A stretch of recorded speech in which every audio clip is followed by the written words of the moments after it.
Hi guys, so it's already week 12 and it's actually the last week for this semester, which we have to do, well, not the last week but the last video blog is going to be about.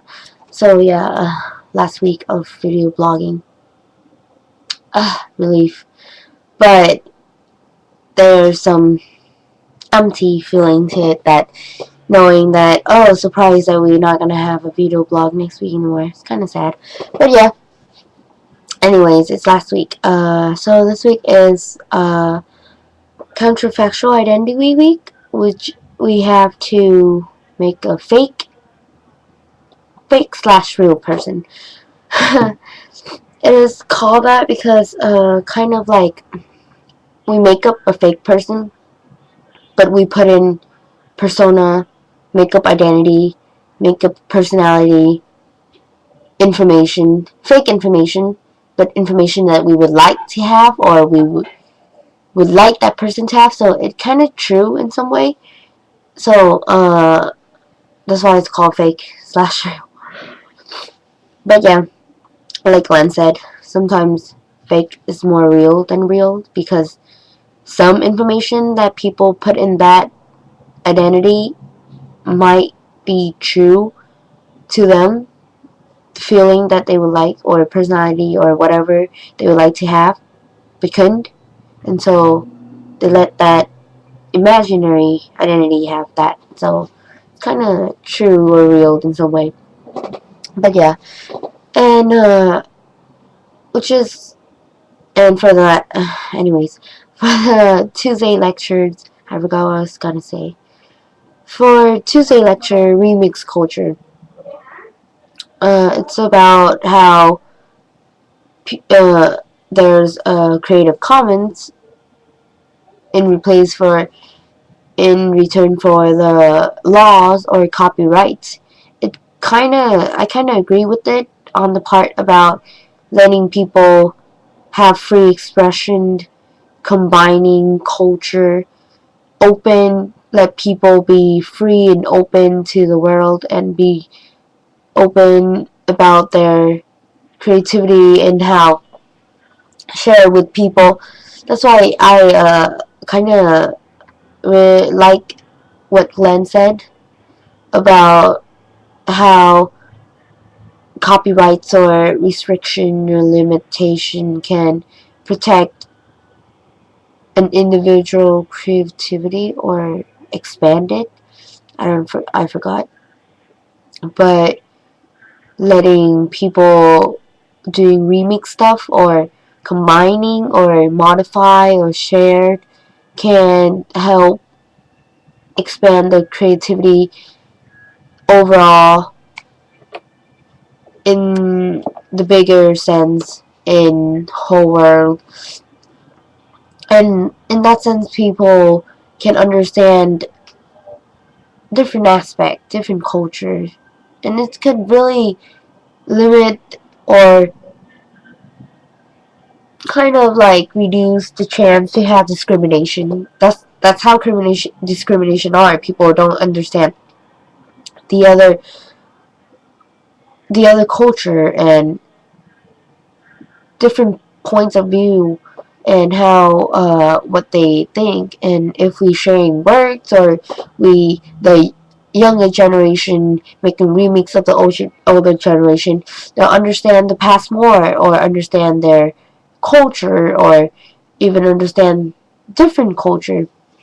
And so it's really a good way to have people remixing stuff or have some freedom or choices to let whether to keep their own work or share it to the whole world.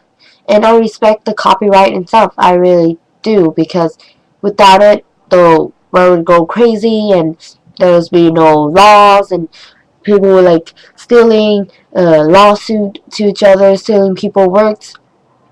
But for the copyright and stuff, or Creative Commons, it allows a cent, like half and half. People can be free to share work whenever they want, and while others who like to have credit to the work, of course, because it's their work, and uh, to credit for something that they do and to get paid because they actually put effort into it. So they wouldn't like people stealing it and using it, but without permission. So I kind of like believe that Creative Commons really did a good part that in the remix culture in helping expanding people like a structure on what things used to be and now be open and be open-minded about other because now it's a newer modern generation and stuff like that. So yeah, that's basically what the remix culture lecture was all about. As for the Thursday presentation, the TA was Monique, and there was four groups whom that we did for. There was Chris Shoemaker, Andrei Mirapolsky, Laura Meyer, and Ted Meyer. Chris Shoemaker is an identity art, while the other three is painting artists. It's pretty cool, nice. All four of them are good, because and the curators, the group, the the group did a great job in in their presentation. They talk about what the art is about, what's their idea, what the artist's inspiration come from. They explain what they did for the installation and what their own inspiration come. Uh, what's their methods or motives or in making the installation, what they put in there, really show effort and time. Yeah.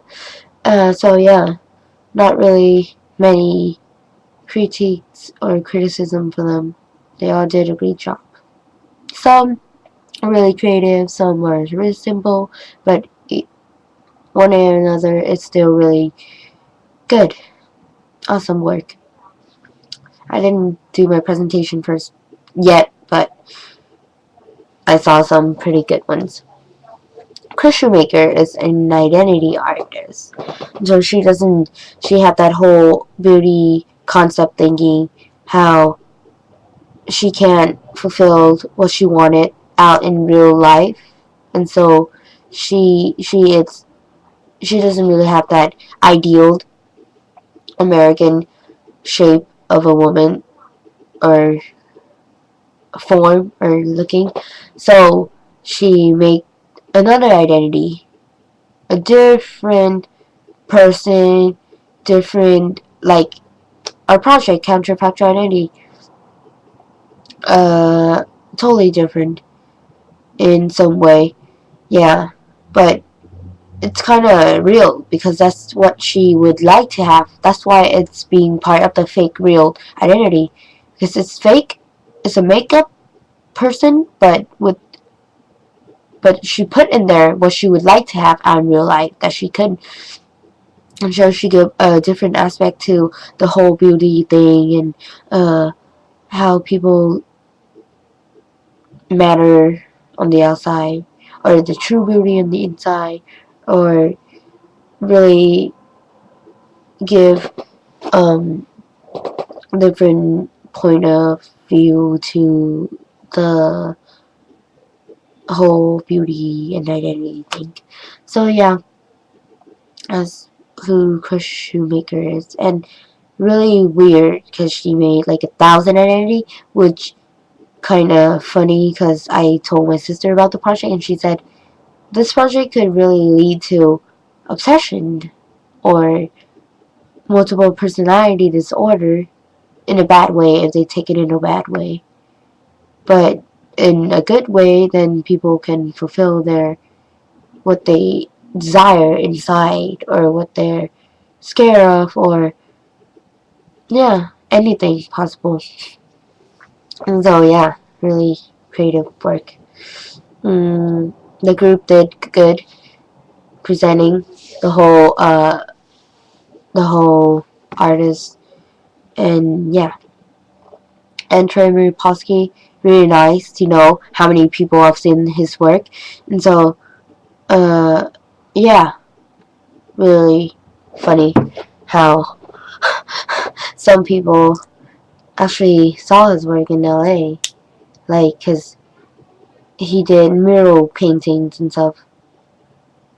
And good to know how the bulletin boards, they don't have anything to put in there, then sometimes his drawings get put in there. It's really nice to know that it's that popular. Or yeah, so nice to know. Not that much criticism of that. They did pretty good job with the whole painting murals.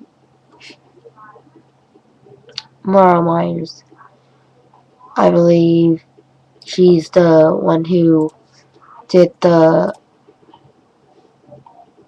drawings of her dad, of get the inspiration from her dad's sailor or something, or merchant. So a lot of childhood inspiration.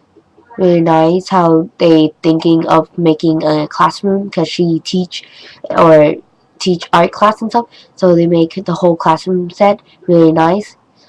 Um, yeah, nice, incorporate different aspect, like they put mural paintings to make it look kind of like a church, or Catholic, actually, sorry, Catholic looking. So yeah, nice, incorporate. I don't know how many times I've said nice. But yeah, yes, different aspect of work, nice to know.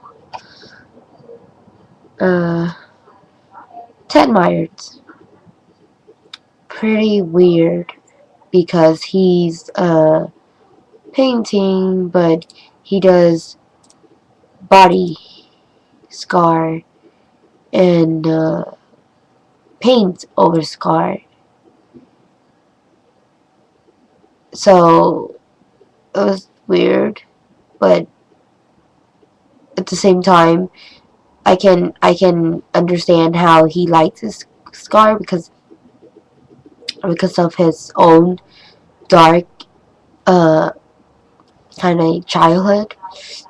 And so it's a really creative way to look at it, since usually scar and that the dark past, people rarely look at it or remember it, or even bother to talk about it. But his way of painting over it kind of make people feel better.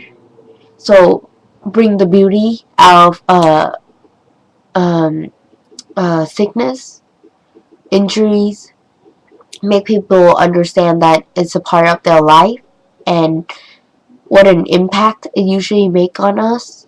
So I like how they do the art in a kind of spiral form, where they make the bottom part is the dark childhood of his, and then as move upward to the spiral, it's get lighter and joyful and hopes in his life and stuff, like what he done to other patients, or those who let him paint over their scars. It's kind of like an acceptance of your past, of your hurt.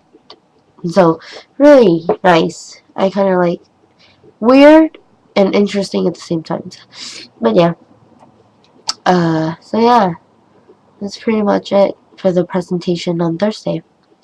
Uh, as for my project, how I did on my project, I didn't know what to do at first. I was like clueless. I really like my, well, can't really say I like, yeah, I like myself. I would change it for anything else, or but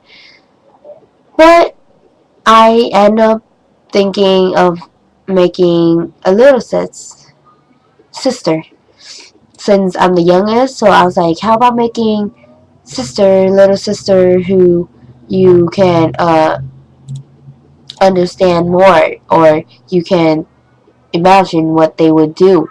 And so I pick a name.